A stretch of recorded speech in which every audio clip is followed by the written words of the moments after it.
Welcome to the deep dive. Today, we're going to be diving deep into unconventional warfare. Ooh, But don't worry, we're not talking about tanks and trenches and all that. okay. We're going to be exploring how these military strategies that we think about on the battlefield Right. can actually be applied to everyday situations. Interesting. So things like, arguments or tough negotiations, Mm-hmm. or even just understanding people's motivations a little bit better. I like it.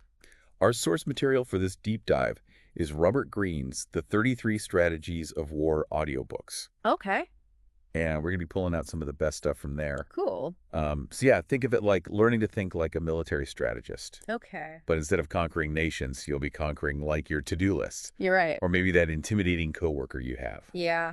What's really fascinating about this is that, while these strategies come from the battlefield, Right. they're really rooted in human psychology. It's about tapping into like those universal vulnerabilities that we all have.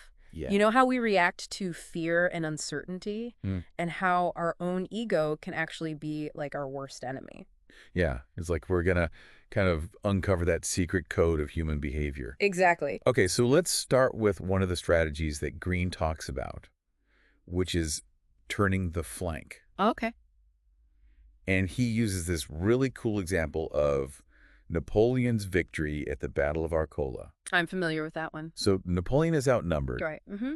and he's facing a really strong Austrian army Mm-hmm. led by Baron Alvinzi. Yep. Alvinzi thinks he has Napoleon totally trapped. Okay. But Napoleon finds this vulnerability that Alvinzi has overlooked, Mm-hmm. which is his supply line. Is what? His supply line. Oh, okay. So instead of just attacking head on, Right. Napoleon sends part of his army way around Oh. to threaten Alvinzi's rear flank and his access to all the supplies. Wow. So he's cut off? Yeah, think of it like cutting off the reinforcements Mhm. before the battle even starts. Yeah. So it's not just about brute force. It's about finding this indirect approach that your opponent just totally doesn't see coming. Right. But how do we take this military strategy and apply it to, say, a business negotiation? Well, think of it this way. Okay. Everyone has a front. Okay. The image that they project, Yeah. their stated goals, their defenses. Uh-huh. But behind that front, there are these vulnerabilities. Okay. Things they're trying to protect or anxieties that they have. Right. It's like their soft underbelly I see. that they don't want you to know about. So if someone is super aggressive in meetings, Yeah, maybe their front is all about power and control. totally. But underneath, they might be insecure about their position or worried about losing face. Absolutely. So you kind of have to figure out what's the front and what are they really afraid of. Exactly. And then you can see those flanks you can exploit. Yeah. So instead of arguing head on, you find a way to approach the negotiation from an angle Uh-huh. that addresses those kind of hidden anxieties. Yeah, like disarming them psychologically before you even get to the main issue. Exactly. I love it. So it's about being strategic and recognizing that just going head on and saying, I want this, Right. often creates way more resistance. Totally. So you kind of maneuver yourself into a more advantageous position Right. by understanding those vulnerabilities. For sure. So let's say, for example, you're trying to get a raise at work. Okay. Instead of just focusing on why you deserve more money, Right. try to figure out what your boss's concerns might be. Oh. Are they worried about budget constraints?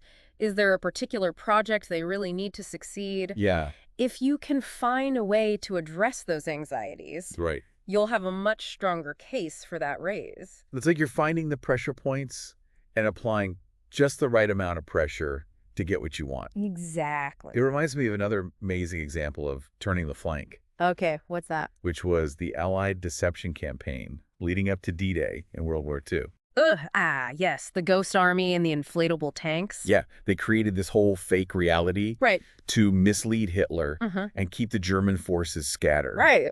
So they were totally unprepared for the real invasion at Normandy. Exactly. They fed Hitler exactly what he expected to see, Which was which was an invasion at Pas-de-Calais. right. They even leaked a fake invasion date through a double agent that Hitler already distrusted.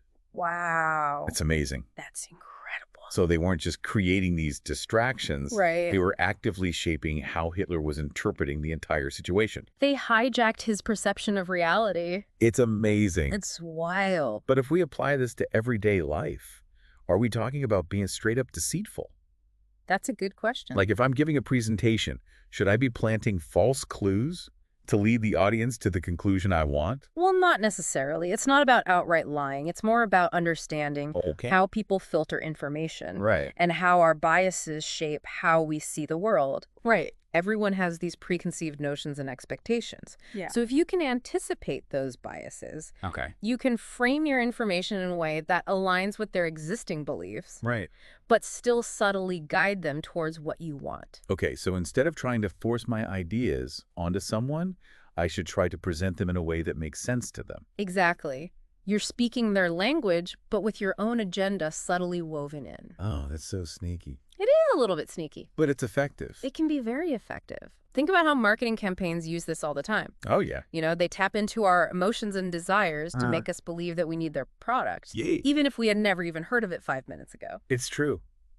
It's crazy how much of what we perceive as reality Right. is actually shaped by this kind of manipulation. Yeah. Whether it's intentional or not. It's true. It's like we're all players in this game of perception management. We are. And the people who understand the rules have a real advantage. 100%. It makes you wonder how much of what we believe is like truly our own independent thought Yeah. and how much of it has been influenced by these like subtle tactics we see every day. It's a little unsettling, isn't it? It's a little unsettling, but it's definitely fascinating. It is. But speaking of psychological warfare, Okay. Greene also talks about psychological encirclement. I like that one. And for this one, he uses the example of the Battle of Izandawana, Okay. where the British Army faced the like fearsome Zulu horns formation. Right. The Zulus were totally outnumbered and outgunned. Right. But their tactic was to create a sense of being overwhelmed, Mm-hmm. of being attacked from all sides. Oh, wow. They would envelop the enemy, Right. just cause chaos and panic. Yeah, it's like a psychological pressure cooker. Exactly. You feel trapped even if there might be other options. Right. It's like you're being squeezed from every direction. Yeah. And your ability to think clearly just shuts down. Yeah, you're totally overwhelmed. Yeah. It's like when you're in a meeting and everyone's ganging up on you Mm-hmm. with different arguments, Yeah. even if some of them are really weak, Right. you still feel cornered and defensive. You feel ganged up on. Yeah. It's about controlling the flow of information. Right. And creating this sense of momentum that's really hard to resist, Yeah. even if the individual points aren't that strong. It's like you're bombarding them with so much that they can't even process it. They can't process it. Yeah. Let alone, like, come up with a counter argument. This makes me think about those political debates where you have one candidate that just throws out a bunch of accusations. Uh-huh. It doesn't really matter if they're true or not. Right. It's not about a reasoned discussion. Yep. It's about overwhelming the opponent Yeah. and controlling how people are seeing the situation. Absolutely. And it's not just about the quantity of information.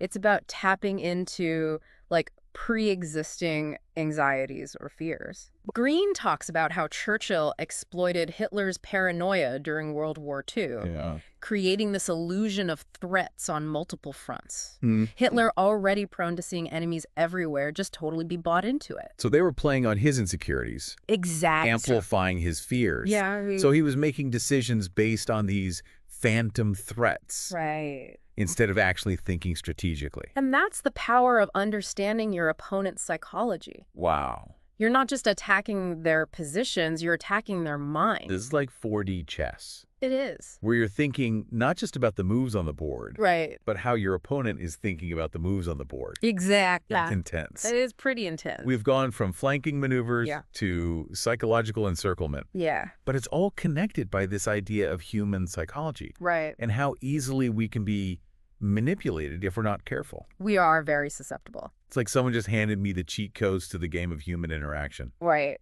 and I'm not sure if I should be excited or terrified. Well, knowledge is power. That's right. true.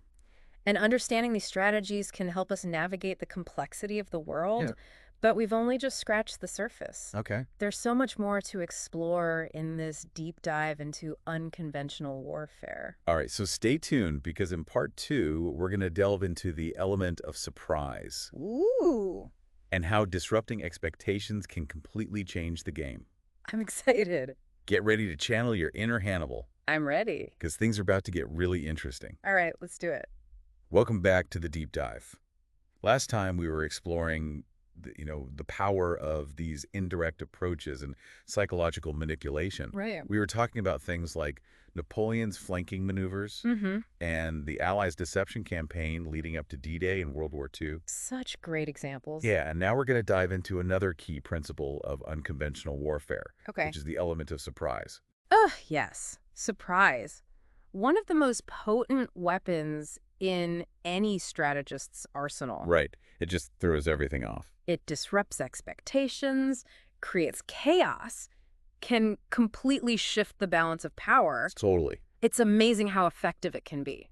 And for this one, Robert Greene uses the example of Hannibal, Okay? the Carthaginian general, Right. who famously crossed the Alps with elephants. With elephants. With elephants. They attack Rome. To attack Rome. Wow, that's not something you see every day. No, it must have been quite a shock for the Romans. I would think so. But it wasn't just about the spectacle, was it? No, not at It all. was a strategic move.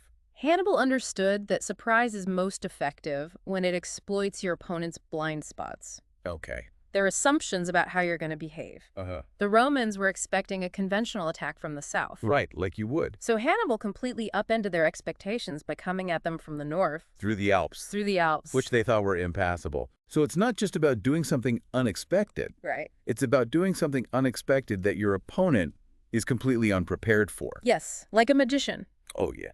Using misdirection to make you focus on the wrong hand while they're pulling a rabbit out of their hat. It's all about controlling where the attention is. Exactly. And Hannibal was a master of this. Oh, he was. He consistently used tactics that were outside the Romans' experience. Right, like they had never seen anything like it. So they couldn't predict it. Nope. And he just kept catching them off guard. Over and over again. Like at the Battle of Trivia. Yes. He lured the Roman army across this freezing river. I remember that one. And then ambushed them with his hidden force. While they were exhausted. While they were exhausted and disorganized. And freezing. Yeah, from the river. So smart. It's like he was setting traps based on their predictable reactions. He knew exactly how they would respond. And he used that to his advantage. Exactly. But wait, didn't he also use oxen with flaming horns in one battle? He did at the Battle of Lake Trasimene. Oxen with flaming horns. Flaming horns. How do you even come up with that? Desperate times call for desperate measures. I guess so. Hannibal was trapped facing a much larger Roman army. Okay. And he needed a way to escape. Right. So he did something completely unexpected. Which was? He took a bunch of oxen. Okay. Put torches on their horns, lit them on fire. What? And set them loose towards the Roman lines at night. Oh my gosh. I can only imagine the chaos. It was pure chaos.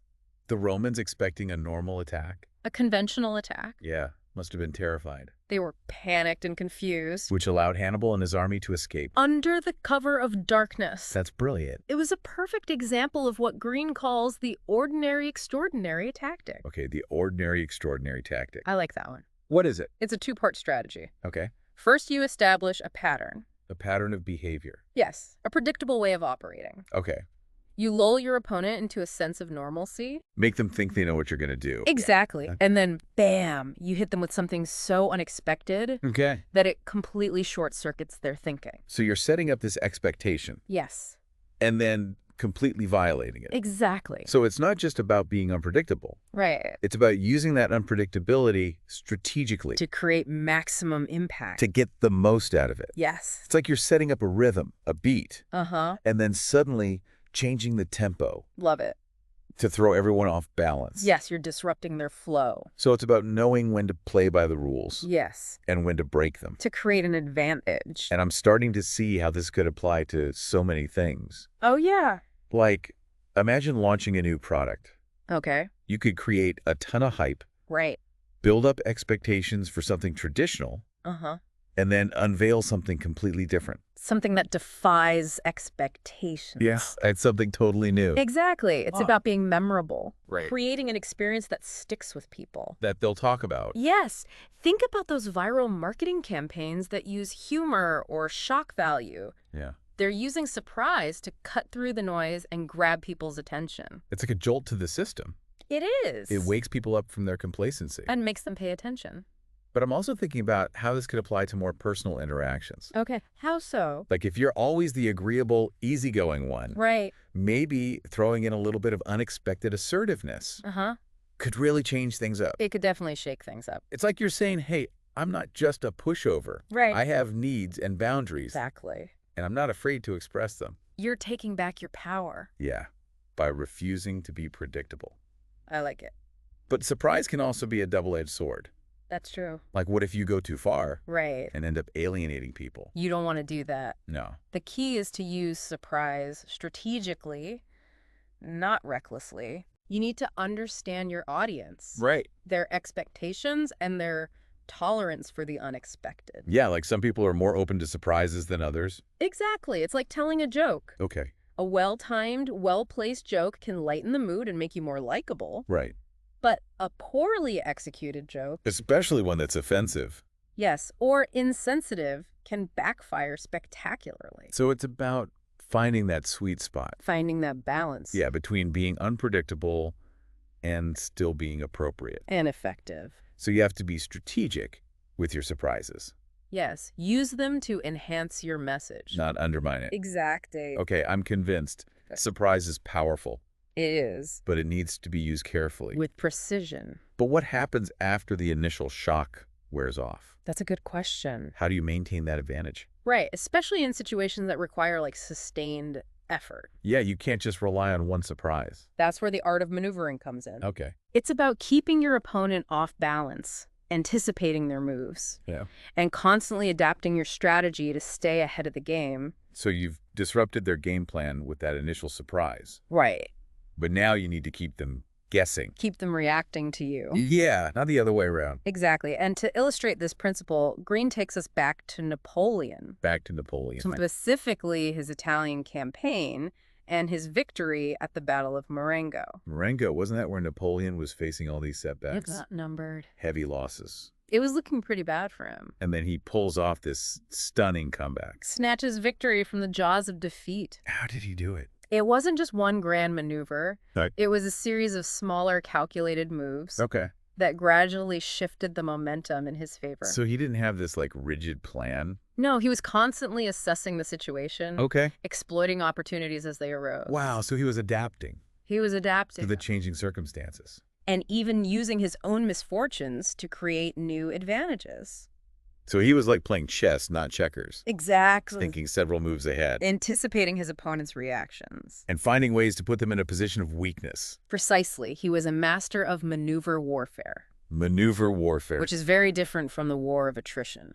Okay, the word is Where the goal is to just wear down the enemy through brute force. just throw everything you've got at him. Exactly. But maneuver warfare is more strategic, Much more strategic. more You're calculated, trying to outsmart your opponent. not just overpower them. Exactly. So you have to be adaptable, fluid, always looking for that advantage. Even when things aren't going your way. Like Napoleon at Marengo. A perfect example. He turned a hopeless situation into a triumph. Through sheer tactical brilliance. He was like a conductor, I love that analogy. orchestrating the flow of the battle, Yes. using every setback as an opportunity to shift the rhythm. And create a new melody of destruction. He was a master. He was. And this idea of the battlefield as a dynamic space, Yes. that's constantly changing. evolving. So it's not just about reacting to what's happening. Right. It's about shaping the situation, You're dictating the terms of engagement. not the other way around. Exactly. You're being proactive, not reactive. Taking control, Taking control of the narrative, the flow of events. steering things in the direction you want them to go. Precisely. So instead of charging headfirst into every situation, Right. maybe we should take a step back. Assess the landscape. Find ways to maneuver ourselves into a better position. Before engaging. Play the long game. The long game. Understanding that sometimes the most effective moves Yes. aren't about direct confrontation. Sometimes the best way to win Is to not fight. is to not fight at all. Be patient, strategic, Always looking for leverage. without expending all your energy. Exactly. This is making me rethink how I approach everything. I know, me too. But we've talked about surprise. Yes. We've talked about maneuvering. Maneuvering. What about the moral aspect of all this? Ah, yes. The moral high ground. Does unconventional warfare have anything to say about morality? Absolutely. The moral high ground can be just as important as any tactical advantage. Oh. And for this, Greene uses the example of Martin Luther Okay. challenging the Catholic Church. Now, that was a revolution. It was. And it wasn't one with armies or weapons, No. but with words and ideas. And a powerful appeal to morality. So Luther understood that to win this fight, Yes. He couldn't rely on brute force. No, he had to control the narrative, Okay. expose the church's hypocrisy, Right. and position himself as the champion of truth and righteousness. And he knew that public opinion was key. Public perception was everything. So it's not just about being right. No. It's about being seen as right. Exactly. Winning over the hearts and minds of the people. You have to win people. So he was waging a moral war, using the power of persuasion And public opinion. to undermine the church's authority. Brilliantly. And he did it brilliantly. He used the printing press. Right. To spread his message far and wide. New technology. Exactly. He wrote in a way that resonated with people. The common people. And he framed the entire conflict Yes. as a battle between good and evil. Classic. It's the classic underdog story It is. of how a seemingly weaker opponent can overcome a much stronger adversary. By leveraging the moral high ground. And it's not just about being morally righteous. Right. It's also about exposing your opponent's hypocrisy, Making them look like the villain. turning their own morality against them, Exactly. using their own standards to judge their actions. And expose their flaws. It's powerful, It is. but it requires a certain level of, let's call it strategic spin. Strategic spin. I like that. You're understanding the power of perception, shaping the narrative to your advantage. Even if it requires a little bit of creative interpretation. This is making me think about how we present ourselves to the world. The stories we tell, the image we project. It's not just about being a good person. Right. It's about being seen as a good person. Cultivating a reputation. That aligns with your goals. So in any conflict. Whether it's a political campaign, a business negotiation, or even a personal disagreement. That moral high ground can be a powerful weapon.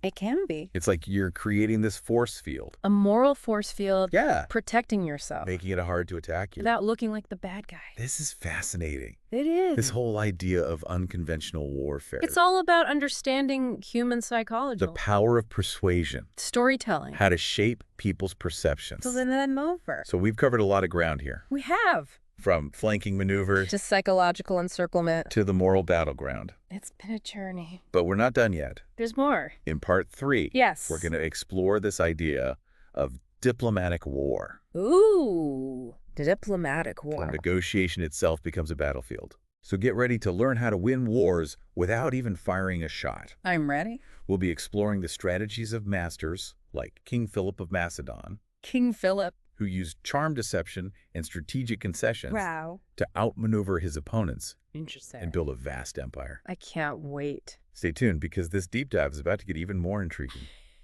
Welcome back to the deep dive. We've been exploring this fascinating world of unconventional warfare, It really is fascinating. uncovering these strategies from, military history Right. and figuring out how we can apply them to everyday situations. Exactly. So we've talked about flanking maneuvers, psychological manipulation, Yeah. the power of surprise, The art of maneuvering. the importance of that moral high ground. Right. But now we're going to dive into what Robert Greene calls diplomatic war. Diplomatic war. So this is where negotiation itself becomes a battlefield. It's fascinating how, even in diplomacy, Right. the principles of warfare still apply. We're still trying to win. You're still trying to, outmaneuver your opponent, Gain an advantage. achieve your objectives. But with words instead of weapons. Exactly. It's a battle of wits. It's like a chess game Yeah. where each move is so calculated. And you're always thinking several steps ahead. Yeah, and for this, Greene gives us a master class in diplomatic warfare Okay, who is it? with King Philip of Macedon. Oh, King Philip. He was known for being so cunning, He was strategic in his dealings with the other Greek city-states. Especially Athens. Especially Athens, they had a rivalry. They did. So Philip was a master of using this combination of charm, Okay. deception, and strategic aggression to get what he wanted. So he would offer alliances, Right. make promises, Appear to be generous, but always with a hidden agenda. always with an ulterior motive. He was playing the long game. He was using diplomacy not just to resolve conflicts, Right. but to advance his own position. To expand his power. So it's like he was playing 4D chess. Well, everyone else was playing checkers. He understood that negotiation is a form of warfare. Warfare by other means. Right, and he used it to, like, weaken his enemies, Forge alliances. consolidate his power. He was a master strategist. Like, think about how he dealt with Athens. Okay. They were this powerful city-state. Oh, right, known for their democracy. Their navy. Very strong. And Philip knew he couldn't just defeat them head-on. Right. So he played this much more subtle game. So how did he do it? He used diplomacy, Okay. military pressure, Mm-hmm. and strategic alliances. To gradually wear them down? Like he was slowly tightening a net around them. Until they had no choice but to submit. It makes you wonder, like, if you're going into a negotiation, Yeah. even with good intentions, Right. how do you know you're not being played like this? How do you protect yourself from being outmaneuvered? Yeah, by someone like King Philip. It's a great question, and it highlights the importance of, yes, being aware of the power dynamics. In any negotiation, Because Philip was a master at creating that perception of strength, making it seem like he was always in control. even when he was making concessions. He did it in a way that made him look magnanimous. Not weak. Exactly. So it's not just about what you say. No. It's about how you say it. An image you project. You need to have that aura of confidence, Of strength. even if you're not feeling it. Fake it till you make it. You've got to set the tone, Control the narrative. make sure you're not being perceived as the weaker party. It's like a poker game. Oh, yeah. You keep your cards close to your chest. Right. Project an air of mystery. Don't reveal your true intentions. Never let your opponent see your weakness. Because if you're too transparent, Right. too eager to please, You give away your leverage. you lose your power. And that's what someone like King Philip would exploit. So even in friendly negotiations, Yes. there's this element of strategy involved. Also, It's not always about being tough or aggressive. No. It's about being strategic, Thinking ahead. understanding the psychology of the situation. Like, think about it in the context of a job interview. Okay. You want to come across as confident, Capable but also enthusiastic. and eager to learn. You have to find that balance. Right. You're projecting the right image to get the job. It's like you're playing a role You're crafting a persona. that's both authentic. And strategically advantageous. You're not being deceitful, No. but you're being mindful of the image you're projecting. And the impression you're making. It's subtle. But it's important. And this is where the principles of unconventional warfare can be so insightful. They make us think about these interactions in a more strategic way. We have to be more aware of those subtle games that are being played. Because sometimes the most effective strategy isn't about direct confrontation or negotiation. Or even deception. Sometimes it's about creating a void, A void. a space of strategic emptiness. Okay, tell me more about this strategy of the void. Okay, well, for this strategy, Greene uses the example of Napoleon. Napoleon's disastrous invasion of Russia. Oh yeah, that didn't end well for him. It did not. But wasn't that just a logistical failure? It was more than that. Okay. It was a deliberate strategy on the part of the Russians. Led by Tsar Alexander Ion. They knew they couldn't defeat Napoleon in a direct fight. So they avoided it. They used the vastness of their land, Right.